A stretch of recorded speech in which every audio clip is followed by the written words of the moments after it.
narrativa, a veces una narrativa íntima, cosas muy pesadas, muy difíciles, están escritas en el Génesis, pero dice la palabra que todas son para nuestra enseñanza. Entonces, ya hablamos del problema de Dina, la hermana de los 12 hijos de Jacob. Vemos también cómo Judá y Tamar cometieron una situación terrible. Pues continúa el chal, ¿verdad? Continúa todavía la situación crítica en la que Dios nos va llevando en esta enseñanza. Y ahora nos habla de José, que nos habíamos quedado en la última parte de Génesis 38. Ya habíamos estudiado de que entre los descendientes de Fares y Sara, que son hijos de estas familias, hubo familias muy importantes, descendientes de ellos. Luego nos dice también el estudio de Rubén y Judá que cayeron en pecado de incesto, ¿no? Y Simeón y Leví cometieron asesinato. Sin embargo, de los descendientes de Leví fueron tomados los sacerdotes y de los de Judá vinieron los reyes y el Mesías Cristo. De esta manera, todos llegaron a ser ejemplos de tremendo arrepentimiento radical y unos monumentos a la misericordia de Dios y al perdón divino. Entonces, Fares es mencionado en Mateo 1:3 como parte de la genealogía de Jesucristo. El pecado de Tamar, siendo tan negro y tan vil, resalta la gracia de Dios, y ya que encontramos el nombre de ella dentro de esta misma genealogía, ¿no? De sus 2 hijos en la genealogía de Cristo. Tú dices, bueno, ¿cómo es posible que personajes tan negros que hayan sido incluidos dentro del récord divino, del récord bíblico? Bueno, la idea es que entendamos que el Señor había advertido que no se mezclaran con aquellos pueblos paganos, que no se mezclaran porque se podía alterar la genealogía del Mesías. Entonces, Dios lo que quería era un pueblo totalmente consagrado, un pueblo separado. Por eso se le llamó el pueblo escogido, se le conoce como el pueblo escogido. Pero muchos malinterpretan esta expresión, el pueblo escogido de Dios, con el pueblo consentido, ¿verdad? No confundan. El pueblo escogido de Dios es que Dios lo escogió para que a través de ese pueblo se llevara el evangelio por todo el planeta. Esa es la razón por la que el Señor no quería que se contaminaran. Él no quería que se casaran con las de alrededor de su pueblo. No querían que se salieran del terreno. Todo era consagración y santidad, guardados con este propósito. Entonces, aquí vemos la figura de lo que es la iglesia. La iglesia son los creyentes que no son ni más ni menos que pecadores que un día se arrepintieron, permitiéndole a Cristo que entrara a su corazón. Y a partir de ese momento, dice el Señor, no te contamines con los que no son cristianos. O sea, sepárate, apártate de ellos, porque son paganos, son idólatras, son adoradores de imágenes, son gentes que no quieren nada con la palabra de Dios. Por lo tanto, tú, si eres del pueblo de Dios, dice, sal de ellos para que seas mi pueblo y yo seré su Dios. Pero no entendemos, no queremos entender todas las desgracias que vienen. Cuando Dios tenía un plan y un propósito para un creyente, cuando se contaminó, se destruyó el propósito. Y es lo que Dios no quería con el pueblo de Israel.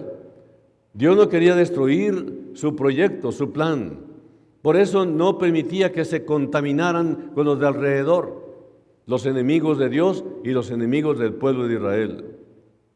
Por eso tenemos mucha historia referente a Israel, donde Dios siempre se incluía para protegerlos, aún en la Segunda Guerra Mundial, aún en el tiempo en que fueron millones y millones asesinados.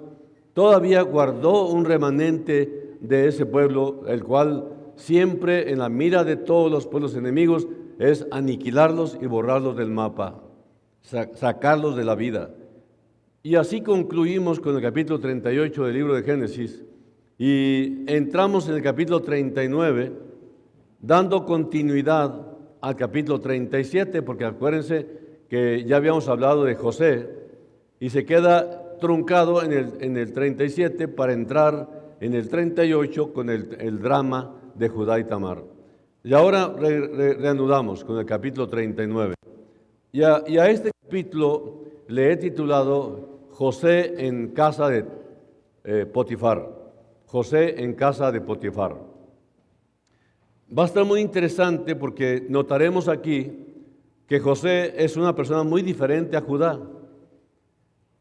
Parece que José y Benjamín gozaron de muchísima más enseñanza e instrucción y cuidado personal de parte de su padre que los otros 10 muchachos.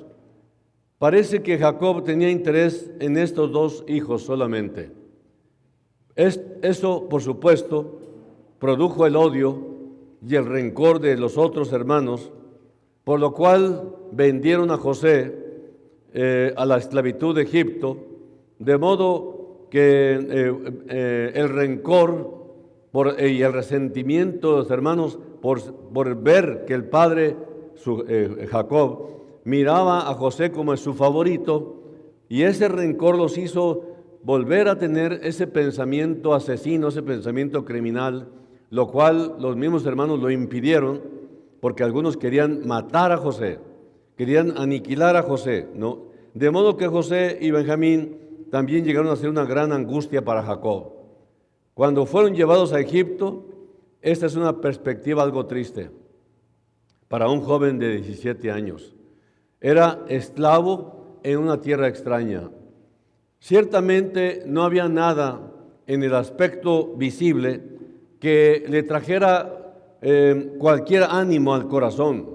Aparentemente José parecía tener lo que comúnmente se llama mala suerte. Se manifiesta en todos los detalles de su vida.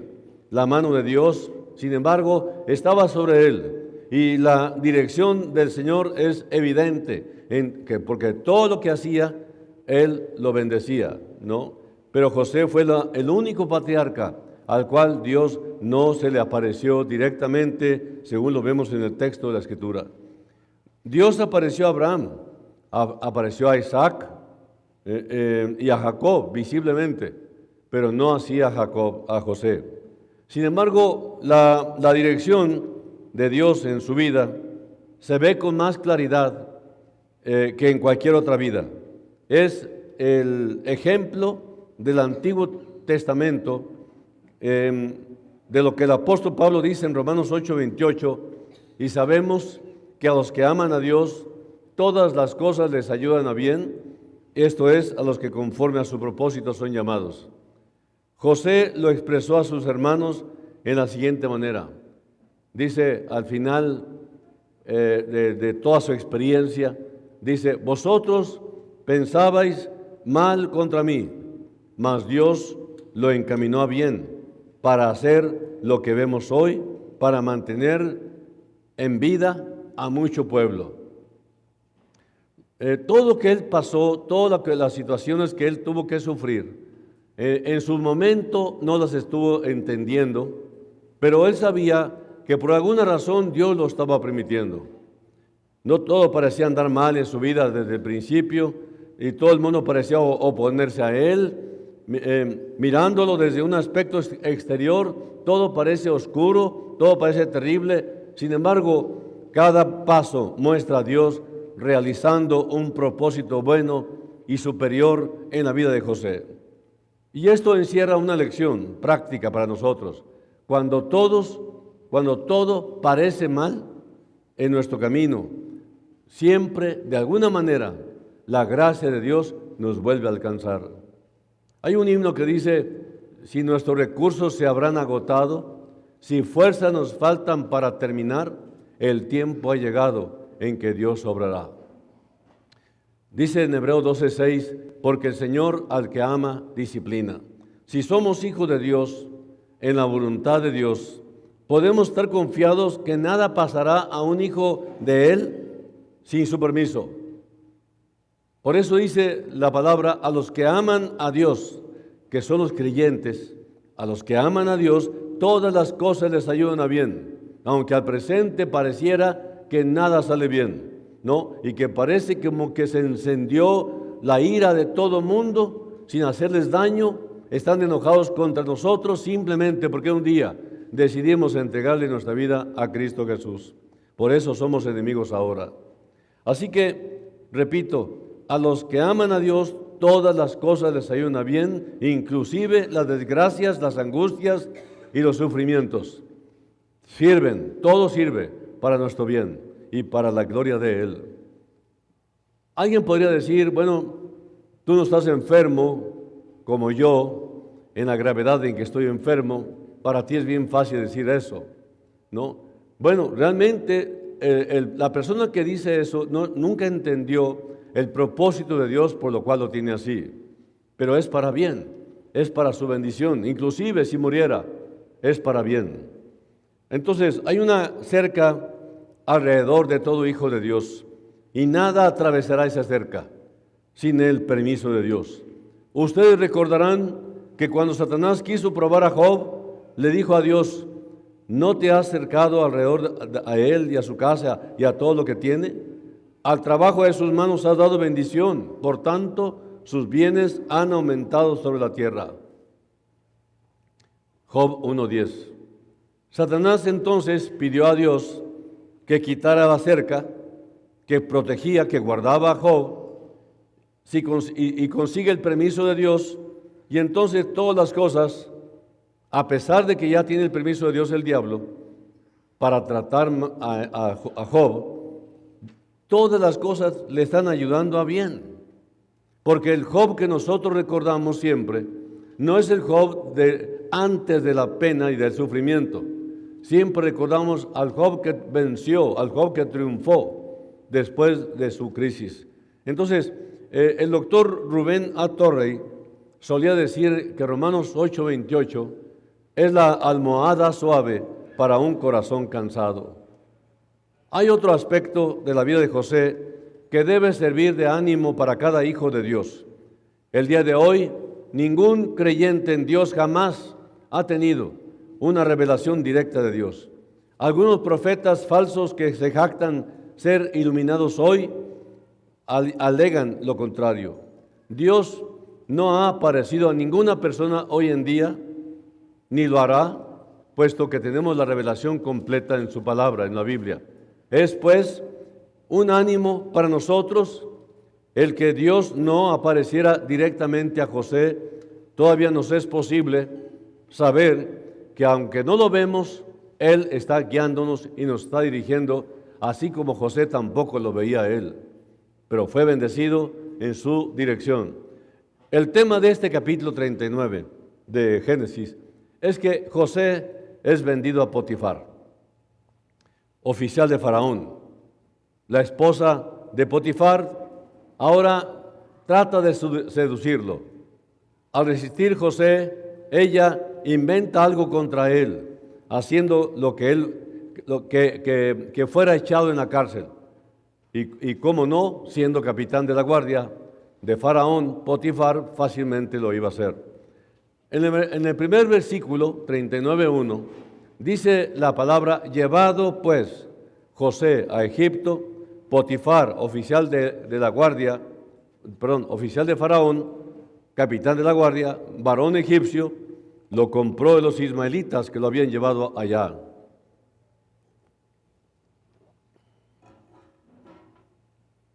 Este joven, buen mozo, tenía 17 años de edad, sería un premio como ayudante y esclavo en el mercado. Fue comprado por Potifar, quien era capitán de la guardia, es decir, era un militar, formaba parte del alto mando, era un oficial eminente. Y luego dice versículo 2, mas Jehová estaba con José. Y eso subrayenlo, mas Jehová estaba con José. Realmente, varias veces lo dice la palabra, que a pesar de todo lo que le estaba pasando y que a la vista de todos tenía muy mala suerte, ¿no? O alguien le diría, algo harías, como se lo dijeron a Job, algo harías, por lo cual estás así. Pero aquí vemos que José nunca se quejó y nunca dijo nada en contra de Dios. Él continuaba con el proyecto porque tenía en la mente la profecía que Dios le había dado cuando era más joven. Así que vio su amo, dice el versículo 3, que Jehová estaba con él y que todo lo que a él hacía, Jehová lo hacía prosperar en su mano. Este es algo que debe quedar bien claro. Todo creyente que vive bien con el Señor bendice a los de su casa, bendice a los de su empresa, bendice a sus compañeros de escuela. Donde quiera que ande un creyente que viviendo como José, a pesar de la aflicción, el Señor está con él, por lo tanto, todo lo que haga él es ungido, es bendecido por Dios. Y la gente que lo rodea es bendecida por ese creyente, aunque sean incrédulos. Esto suena muy bien. Hasta aquí todo va bien. ¿Y cuánto quisiéramos añadir que todos vivieron felices? ¿No? Pero no sucedió así. Así es la vida, así es la realidad. El Hijo de Dios se encontrará con tentaciones, dificultades, problemas incomprensibles, problemas que parecen sin solución. Vaya, problemas de todo tipo en este mundo. Y esto es lo que sucederá a José. Probablemente alguno de ustedes ha vivido una vida muy afligida desde que nació, ¿no? Es el clásico de mala suerte, ¿no? Pero realmente es porque no encontró a temprana edad al Señor Jesucristo. Pero no quiere decir que al encontrarlo se acabaron los problemas. Jesús mismo dijo, lo advirtió y dijo, en el mundo tendréis aflicción, pero confiad, yo he vencido al mundo. El Señor no está engañando a nadie, no está diciendo no tendrás problemas. En el único lugar donde no habrá problemas es en el cielo. Así que si tú venías con la ilusión de que no ibas a tener problemas, te equivocaste. Pero los problemas que tienes o que traías son vencidos ahora bajo el poder de tu Salvador. José había sido comprado por Potifar, repito, era oficial de Faraón, y destacamos el hecho de que todo lo que José hacía en la casa de Potifar, pues el Señor lo bendecía. Y hubiera sido maravilloso poder decir que todos vivieron felices de allí en adelante, como dijimos, pero no sucedió así. Así es la vida, así es la realidad. Esto es estar con los pies en el suelo. Todo el tiempo estamos soñando de que algún día se acabarán los afanes. Quiero decirles esto, en este mundo no hay profecía bíblica que diga que se van a acabar los problemas algún día.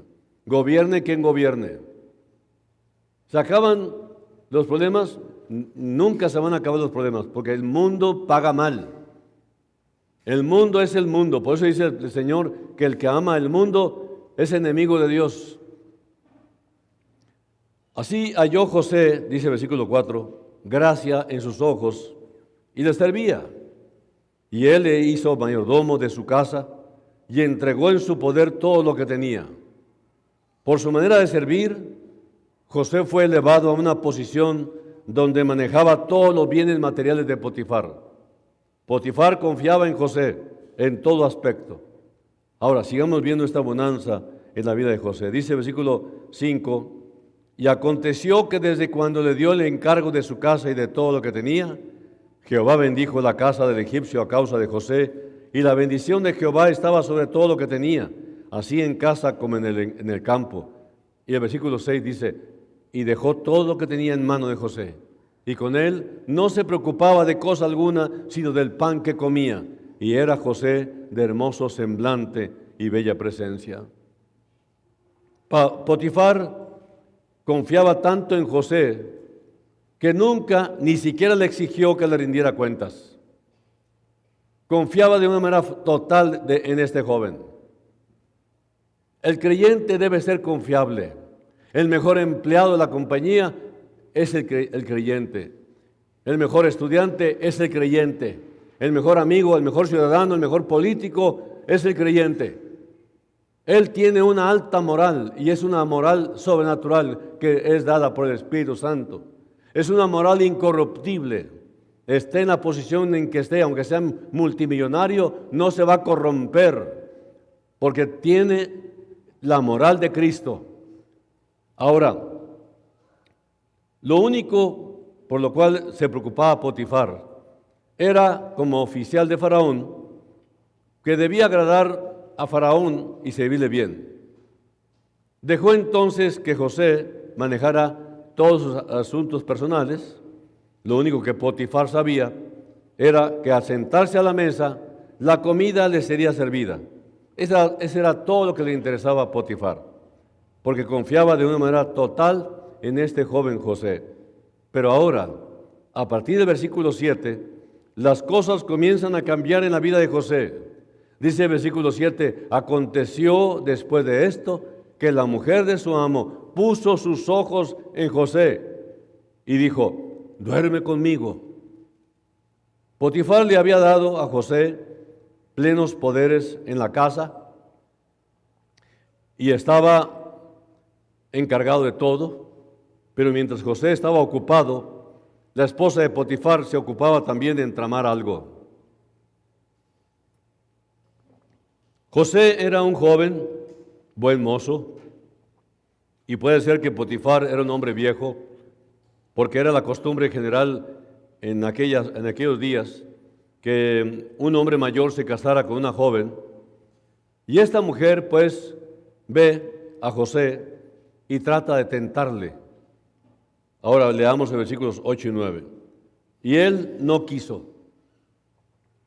Y dijo a la mujer de su amo, he aquí que mi señor no se preocupa conmigo de lo que hay en casa y ha puesto en mi mano todo lo que tiene. No hay otro mayor que yo en esta casa y ninguna cosa me ha reservado sino a ti, por cuanto tú eres su mujer. ¿Cómo pues haría yo este grande mal y pecaría contra Dios? No dice contra Potifar, contra Dios, o sea, más arriba, más allá del marido. El Señor es primero en la jerarquía de nuestras prioridades de amor y cuidado. Siempre es Dios y todo lo demás será protegido. Ahora, noten ustedes que todo esto, el joven José, aún a pesar de todo, sirve a Dios en medio de la dificultad en la casa de Potifar con la esposa. Cuando fue a Egipto, era una tierra llena de idolatría, tanto como Babilonia se llenó de ella. En aquella tierra de idolatría, José mantuvo un testimonio para el Dios vivo y verdadero, y mantuvo una actitud moral muy superior, muy recta y elevada. Cuando esta mujer pues lo tentó, rehusó absolutamente. Le dijo a ella que el amo le había encargado de todo, menos de la esposa. Vean ustedes cuán superior, cuán alto el criterio que sostenía José en cuanto al matrimonio. Y esto es allá en el principio. El cristiano verdadero cultiva esta alta moral dada solamente por el Espíritu Santo al que cree.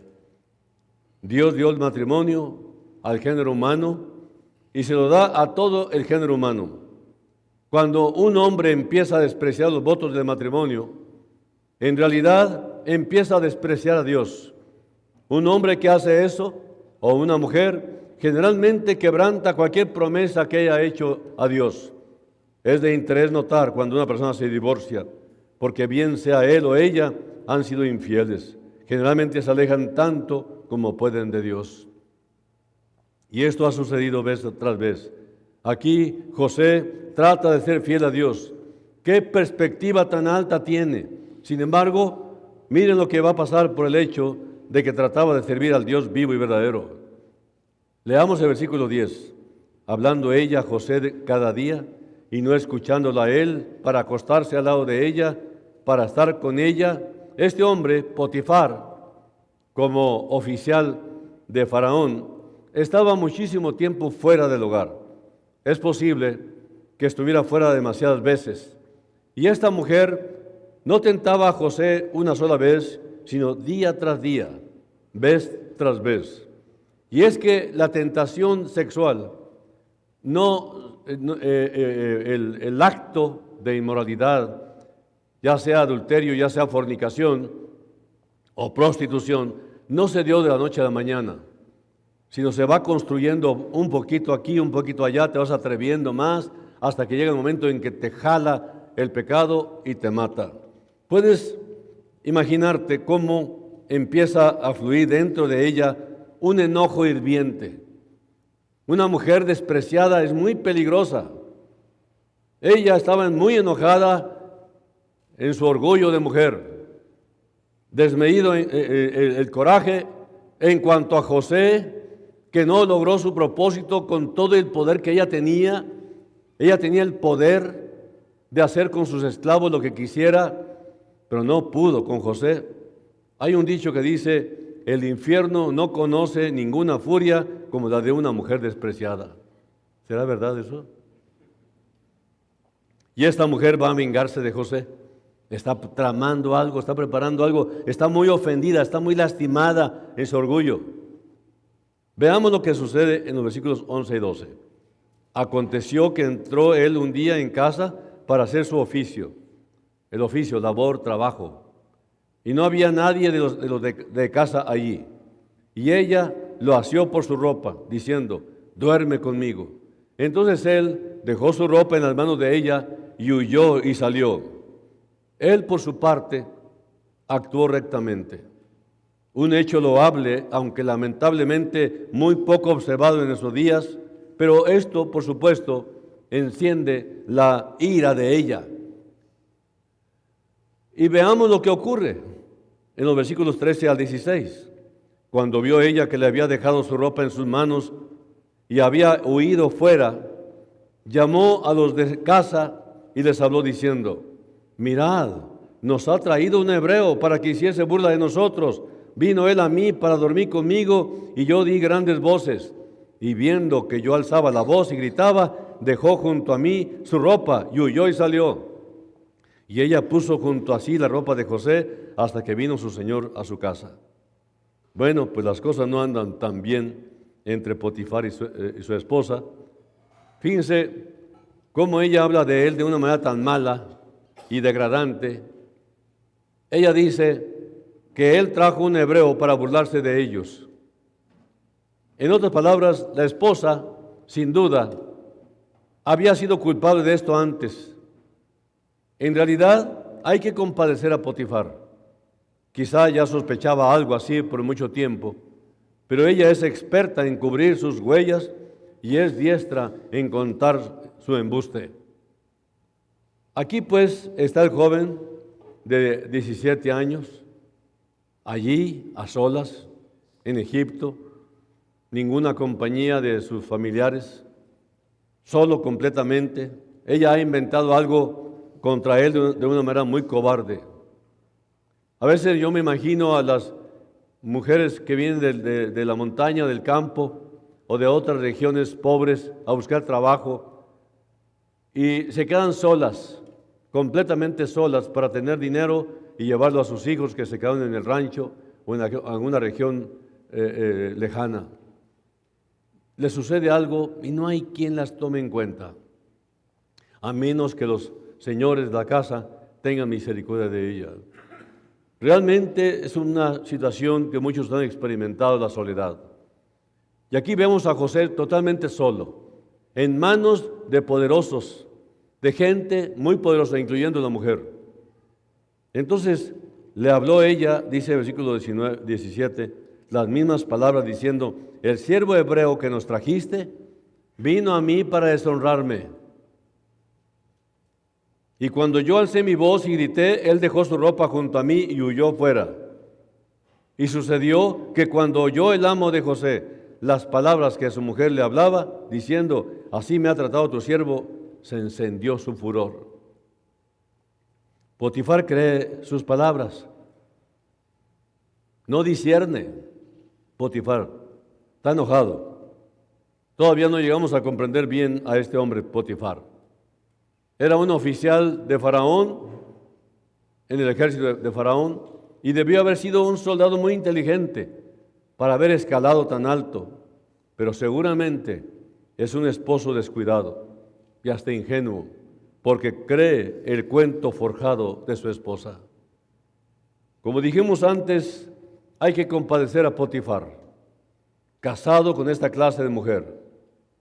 Opinamos que ella le había sido infiel muchas veces antes y que José era simplemente otro en su serie de conquistas, pero no tuvo éxito con José. Y por eso, frustrada y ofendida en su orgullo de mujer, repito, inventó algo contra él.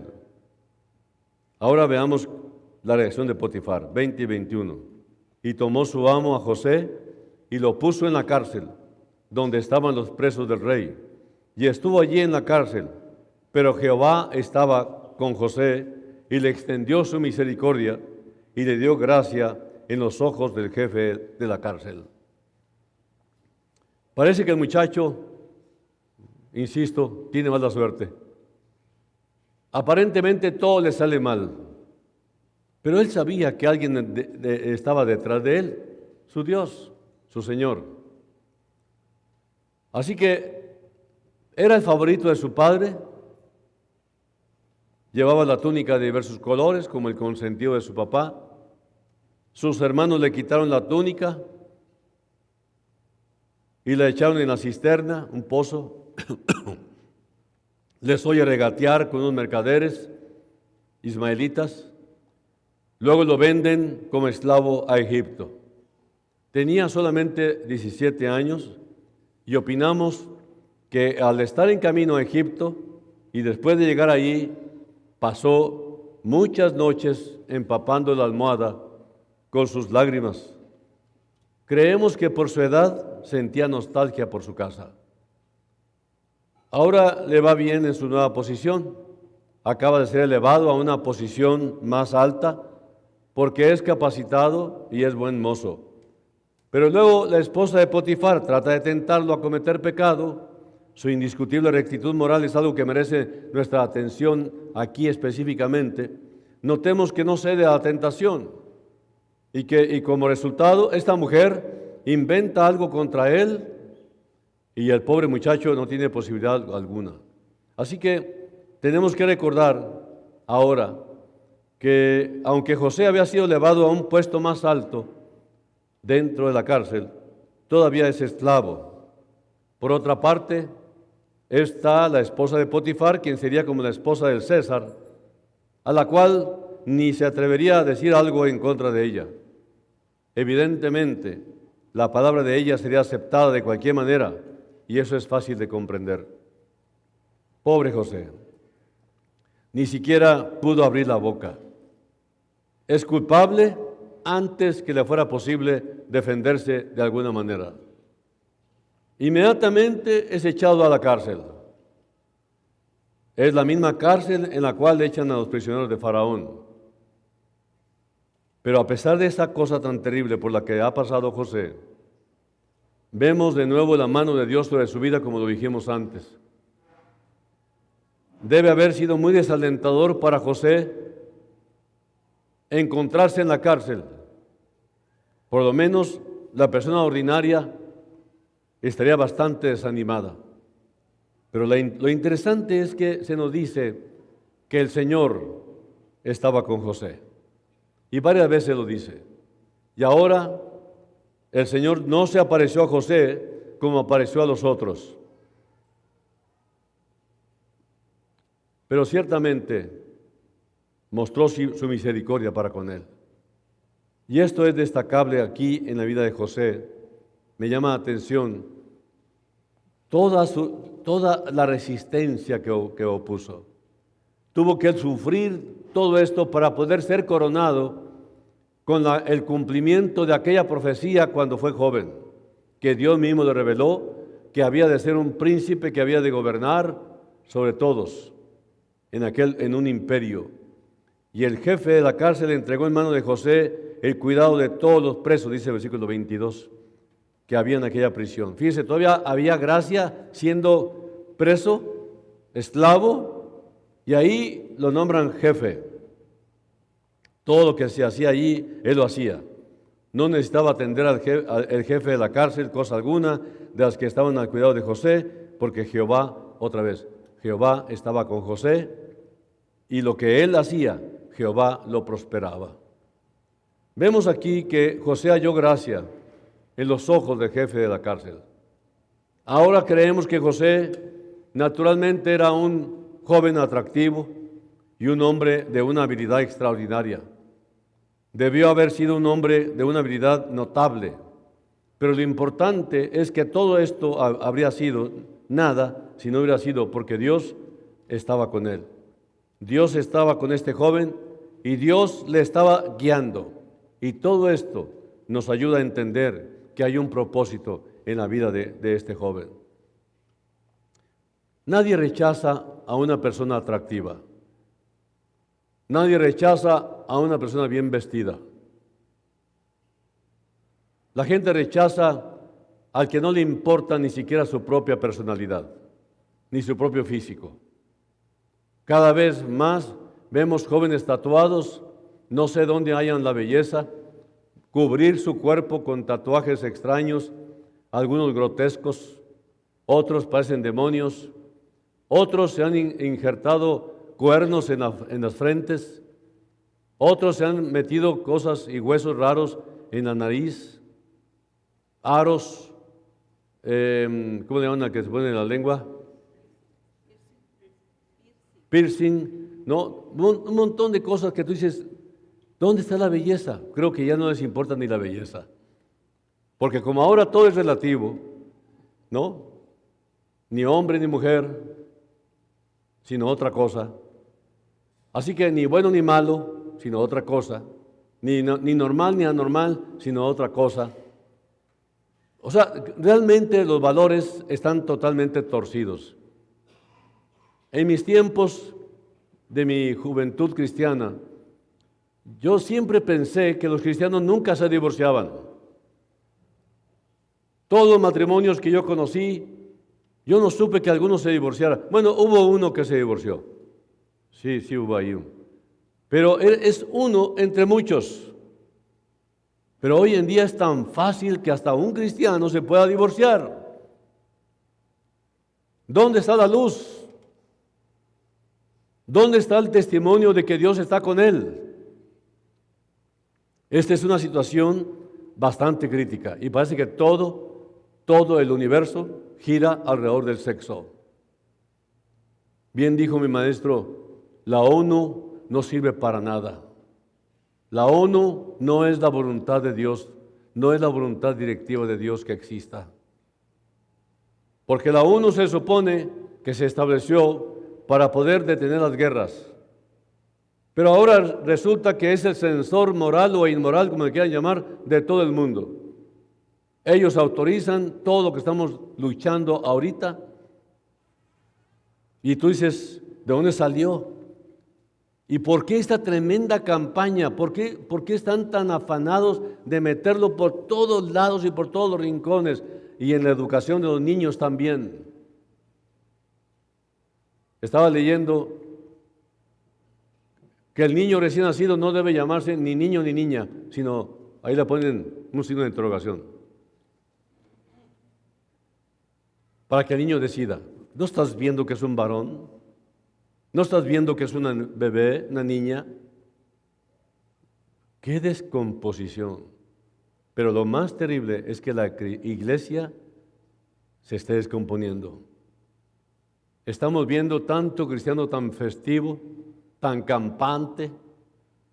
Nomás se soban las manos de que todo sale bien, de que todo... No, hombre, se está muriendo el mundo y ellos están somnolientos. Necesitamos un avivamiento. José tenía esta característica, que Dios estaba con él. Y todo lo que hacía, Dios lo bendecía. Así que José reconoció eso, y el reconocerlo le dio una alegría, una actitud de optimismo, que Dios esté con él. Las circunstancias no lo derrotaron, vivía por encima de las circunstancias, porque por fe andamos, no por vista. Muchos de nosotros Vivimos al contrario, vivimos por debajo de las circunstancias. Pero José era una persona que vive por encima de las circunstancias. El Señor está con él y el Señor está con nosotros también. Reconoce la mano de Dios, José, obrando en su vida y por eso no se desanima. Se dice que el desánimo es una de las mejores armas que Satanás emplea, el desánimo y la desilusión. Parece que este joven, José, venció todas estas circunstancias. Nos recuerda el pasaje en Hebreos capítulo 12, versículo 11, que dice, es verdad que ninguna disciplina al presente parece ser causa de gozo, sino de tristeza, pero después da fruto apacible de justicia a los que en ella han sido ejercitados. Se dice comúnmente que todo hombre tiene su precio, pero la historia de José revela que no es así. Y eso es una mentira del diablo. A través de la historia ha habido muchos hombres a quienes Satanás no pudo comprar. José, por ejemplo, fue uno de ellos. Job fue otro. Y Pablo, el apóstol, fue otro. Hay muchos otros, por supuesto. Pero por mucho que Satanás se esforzó en comprarlos, no logró hacerlo. En esta historia debemos compadecernos en realidad de Potifar y no de José, ya que fue para el bien de José el poder salir de la casa de Potifar. Dios estaba obrando en su vida. Ahora bien, ¿fue la voluntad de Dios que José estuviera en la cárcel? Bueno, es casi esencial que estuviera allí, como lo veremos más adelante. Nosotros tenemos que reconocer que la mano de Dios está sobre el creyente verdadero. Pero se nota la mano de Dios en su conducta y en sus actitudes, y es frente a la prueba donde más se destaca la mano de Dios. O de plano, el abandono del creyente para con Dios. Hoy en día es sumamente decepcionante que la iglesia no tenga arrinconado al mundo. Y cuando hablo de iglesia no me refiero a las instituciones como iglesia, a los creyentes verdaderos. Creyentes que lo único que buscan es protagonizar, llamar la atención sobre sus personas. No quieren humillarse frente a la poderosa mano de Dios. No quieren esperar al tiempo en que serán exaltados. La obra de Dios tiene que seguir adelante, pero que cuente con nosotros el Señor. Por esa razón, cuida tu matrimonio, cuida tus propios pensamientos. No te permitas que tus ojos anden ligeros. No busques la pornografía, no busques experiencias que tú te imaginas que son maravillosas. No, Satanás, el mundo y el diablo son muy astutos para atrapar al que se sale del redil. José es un ejemplo de un joven. El apóstol Pablo hizo referencia a que nosotros tuviésemos cuidado con los ojos, que huyéramos de las pasiones juveniles. Huye de las pasiones juveniles, ¿no? Y uno dice, se refiere a los jóvenes. No, también a los viejos, que huyan de las pasiones que se supone que corresponden a los jóvenes. Así que necesitamos entender que estamos en un tiempo crítico y necesitamos nuevos Josés que levanten su corazón juvenil a las manos de Dios y puedan consagrarse a Él a pesar de las tribulaciones, a pesar de las tentaciones. Este muchacho mostró carácter de que aunque tenía una mujer que se ofrecía como premio para un jovencito, realmente el jovencito reaccionó increíble, reaccionó bajo la poderosa mano de Dios. Le dijo un no rotundo. Ahora, Dios estaba entrenando a José para la carrera que habría de venir más adelante, como lo veremos más adelante. A los esclavos que habían sido capturados en una guerra, pues siempre por lo regular, los mandaban a trabajar en el campo, vivían con muchas restricciones, pero los que se compraban con dinero para servicios domésticos fueron tratados con amabilidad y disfrutaron de algunas libertades. Pero Jehová estaba con José y estaba respondiendo bien José al Señor. Su relación estaba bien con Dios y con Potifar. Así que donde Dios ve la obediencia de un hijo de Él, bendice no solamente a la persona que cree, sino a los que lo rodean. Todo lo que hacía José era bendecido. Y Potifar se dio cuenta, este muchacho todo lo que hace, lo hace muy bien. Entonces, más adelante veremos cómo fue coronado. Pero el trabajo de Dios para poder llevarlo a la corona, tenía que pasarlo por la tribulación. Si tú quieres llegar al cielo, tienes que pasar por el Calvario. Vamos a orar.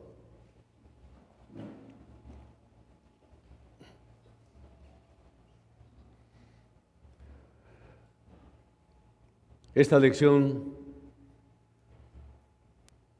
manténla profundamente en nuestro corazón, Señor, entendiendo que así se puede vencer toda tentación, inclusive sexual, y sobre todo sexual, para que de esta manera podamos comprender que no podemos ser coronados si no pasamos por las pruebas y triunfamos. Te doy gracias por la historia que nos narras aquí de la vida de José, que aunque en ciertos aspectos es vergonzosa, pero para la mujer, no para José. Y podemos ver la lección, que así se puede vencer la tentación del sexo en los tiempos actuales. Te ruego pues, Señor, que provoques el carácter que requerimos para aprender a decir no ante toda tentación que nos puede destruir nuestra comunión. Bendice los matrimonios, séllalos con tu amor.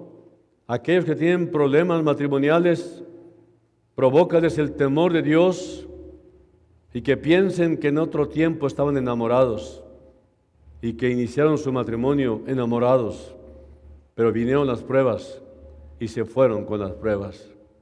Te ruego pues que rescates a todos ellos, que los bendigas a sus niños, Señor, que son los que sufren mayormente. Trae restauración, trae gozo, trae bendiciones y fortuna. Que todo lo que hagamos podamos ser de bendición para los que nos rodean. Bendice a aquellos, Señor, una vez más, que están enfermos. Sánalos. En tus manos te encomendamos a Lupita Clemente, a Angie González. Te pido, Señor, por aquellos otros que están sufriendo, como Juanita de Nava. También te pido, Señor, por las familias que están soportando y bendiciendo con su ayuda y colaboración a estos enfermos. Te pido por doña Alicia y Naidú. Te ruego por aquellos también que están lejos de nosotros. Alcánzalos con tu misericordia, Padre, y úsalos también para ser de influencia en el área de influencia que se desenvuelven. Despídenos en paz, Padre, y te damos gracias por esta lección. En el nombre de Jesús. Amén. Hay muchas...